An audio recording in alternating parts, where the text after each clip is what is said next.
हरितालिका तीज के दिन महिलाएं भगवान शिव व माता पार्वती की पूजा करती हैं और सुखी वैवाहिक जीवन तथा संतान की प्राप्ति के लिए प्रार्थना करती है। इस साल हरतालिका तीज 18 सितंबर 2023 को मनाई जाएगी।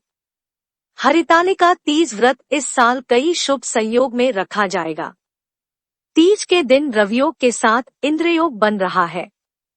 ज्योतिष शास्त्र के अनुसार इन योग में व्रत रखने से सुख समृद्धि की प्राप्ति होती है। हिंदू पंचांग के अनुसार लिकातीज भाद्रपद माह के शुक्ल पक्ष की तृतीया तिथि कोई जाती है।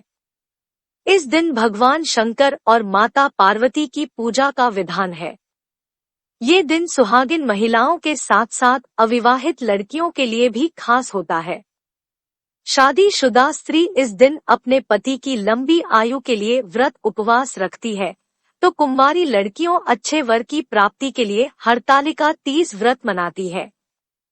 हरितालिका तीज पूजा विधि। 1. हरितालिका तीज में श्री गणेश, भगवान शिव और माता पार्वती की पूजा की जाती है। 2. सबसे पहले मिट्टी से तीनों की प्रतिमा बनाएं और भगवान गणेश को तिलक करके दूर्वा अर्पित करें। 3. इसके बाद भगवान शिव को फूल, बेल पत्र और शमी पत्री अर्पित करें और माता पार्वती को श्रृंगार का सामान अर्पित करें। 4. तीनों देवताओं को वस्त्र अर्पित करने के बाद हरितालिका तीज व्रत कथा सुने या पढ़े। 5. इसके बाद श्री गणेश की आरती करें और भगवान शिव और माता पार्वती की आरती उतारने के बाद भोग लगाएं। आइए कथा शुरू करें। फिर श्री गणेश, भगवान शिव और देवी पार्वती की आरती के लिए विवरण बॉक्स देखें। हरितालिका तीज कथा इस प्रकार है। शंकर जी पार्वती जी से कहते हैं, हे गौरी, पर्वतराज हिमालय पर स्थित गंगा के तट पर तुमने अपनी बाल्यावस्था में 12 वर्षों तक अधोमुखी होकर घोर तप किया था। इतनी अवधि तुमने अन्न न खाकर पेड़ों के सूखे पत्ते चबाकर व्यतीत किए। माघ की विकराल शीतलता में तुमने निरंतर जल में प्रवेश करके तप किया। वैशाख की जला देने वाली गर्मी में तुमने पंचाग्नि से शरीर को तपाया। श्रावण की मूसलधार वर्षा में खुले आसमान के नीचे बिना अन्नजल ग्रहण किए समय व्यतीत किया। तुम्हारे पिता तुम्हारी कष्ट साध्य तपस्या को देखकर बड़े दुखी होते थे। उन्हें बड़ा क्लेश होता था। तब एक दिन तुम्हारी तपस्या तथा पिता के क्लेश को देखकर नारद जी तुम्हारे घर पधारे। तुम्हारे पिता ने हृदय से अतिथि सत्कार करके उनके आने का कारण पूछा। नारद जी ने कहा, गिरिराज, मैं भगवान विष्णु के भेजने पर यहाँ उपस्थित हुआ हूँ। आपकी कन्या ने बड़ा कठोर तप किया है। इससे प्रसन्न होकर वे आपकी सुपुत्री से विवाह करना चाहते हैं। इस संदर्भ में आपकी राय जानना चाहता हूँ। नारद जी की बात सुनकर गिरिराज गदगद हो उठे। उनके तो जैसे सारे क्लेश ही दूर हो गए। प्रसन्नचित होकर वे बोले, श्रीमान, यदि स्वयं विष्णु मेरी कन्या का वरण करना चाहते हैं तो भला मुझे क्या आपत्ति हो सकती है। वे तो साक्षात ब्रह्मा है। हे महर्षि, यह तो हर पिता की इच्छा होती है कि उसकी पुत्री सुख संपदा से युक्त पति के घर की लक्ष्मी बने। पिता की सार्थकता इसी में है कि पति के घर जाकर उसकी पुत्री पिता के घर से अधिक सुखी रहे।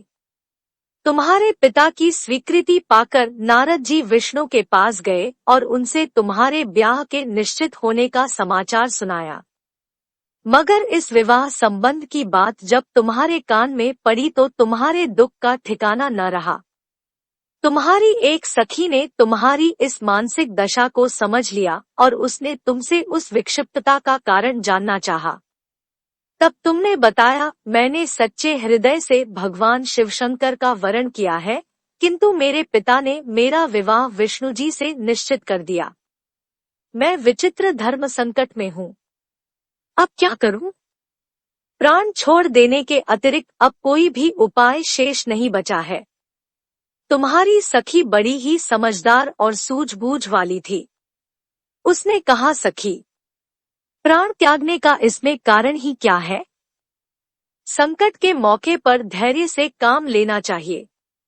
नारी के जीवन की सार्थकता इसी में है कि पति रूप में हृदय से जिसे एक बार स्वीकार कर लिया, जीवन पर्यंत उसी से निर्वाह करें। सच्ची आस्था और एकनिष्ठा के समक्ष तो ईश्वर को भी समर्पण करना पड़ता है। मैं तुम्हें घनघोर जंगल में ले चलती हूँ, जो साधना स्थली भी हो और जहाँ तुम्हारे पिता तुम्हें खोज भी न पाएं। वहाँ तुम साधना में लीन हो जाना। मुझे विश्वास है कि ईश्वर अवश्य ही तुम्हारी सहायता करेंगे। तुमने ऐसा ही किया। तुम्हारे पिता तुम्हें घर पर न पाकर बड़े दुखी तथा चिंतित हुए। वे सोचने लगे कि तुम जाने कहाँ चली गई। मैं विष्णु जी से उसका विवाह करने का प्रण कर चुका हूँ। यदि भगवान विष्णु बारात लेकर आ गए और कन्या घर पर न हुई तो बड़ा अपमान होगा। मैं तो कहीं मुंह दिखाने के योग्य भी नहीं रहूंगा। यही सब सोचकर गिरिराज ने जोर शोर से तुम्हारी खोज शुरू करवा दी।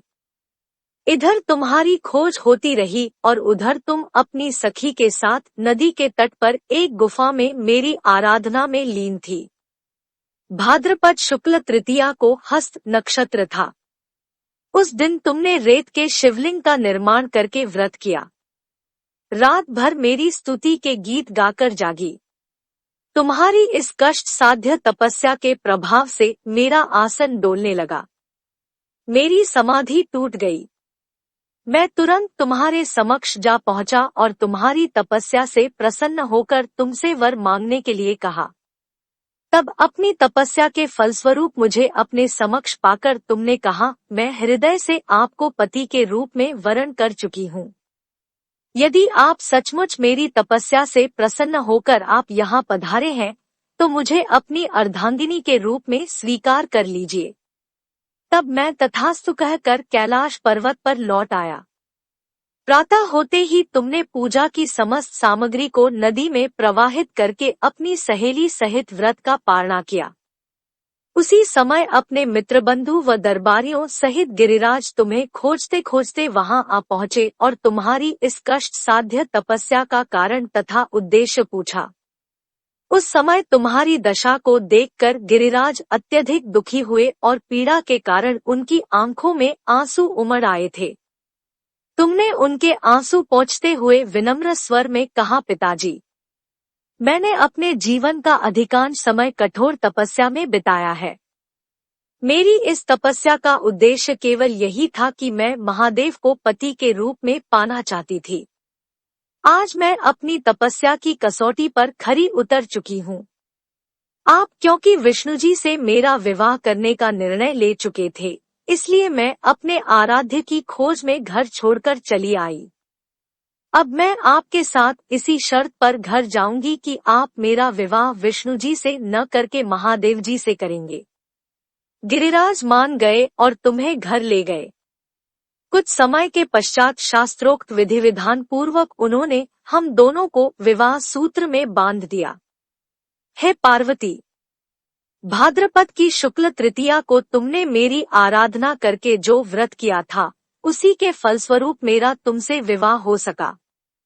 इसका महत्व यह है कि मैं इस व्रत को करने वाली कुनारियों को मनोवांछित फल देता हूँ।